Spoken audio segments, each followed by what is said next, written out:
ఇక ఎక్కడికి వెళ్లినా అందరూ రెడ్ బుక్ అంటున్నారని, రెడ్ బుక్ గురించి తాను మాట్లాడాల్సిన అవసరం లేదని లోకేష్ తెలిపారు.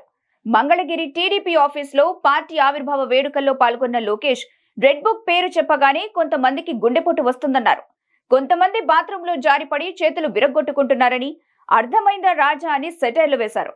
అధికారంలో ఉన్నామని గర్వం వద్దని, ఈగో వద్దని అందరం కలిసి పనిచేద్దామన్నారు.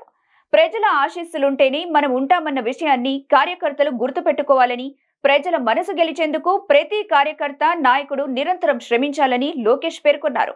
పెద్దలందరూ కూడా ఈరోజు పాలిట్ బ్యూరో సభ్యులందరూ కూడా యువకుల్ని పెద్ద ఎత్తున ప్రోత్సహిస్తున్నారు. రండి, కదలి రండి, ఒక ప్రపంచనంగా ఆంధ్ర రాష్ట్రాన్ని ముందలు తీసుకెళ్దామని ఆంధ్ర రాష్ట్ర ప్రజలు కూడా పిలిపిస్తూ, నేను ఎక్కడికి వెళ్ళినా రెడ్ బుక్ గురించి డిస్కషన్. నేను అనుకుంటున్నా రెడ్ బుక్ గురించి మాట్లాడాల్సిన అవసరం లే. ఎందుకంటే రెడ్ బుక్ చెప్పగానే కొంతమంది గుండుపోటు వస్తుంది. రెడ్ బుక్ చెప్పగానే కొంతమంది బాత్రూంలో కాలు జారి చెయ్యరగొట్టుకున్నారు. అర్థమైందా రాజా? అర్థమైందా రాజా? అధికారంలో ఉన్నామని గర్వం వద్దు, ఈగోలు వద్దు.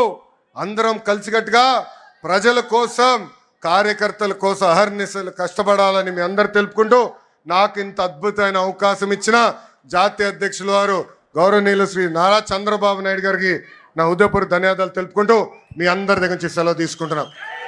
జోహర్ అన్న ఎన్టీఆర్, జోహర్ అన్న ఎన్టీఆర్.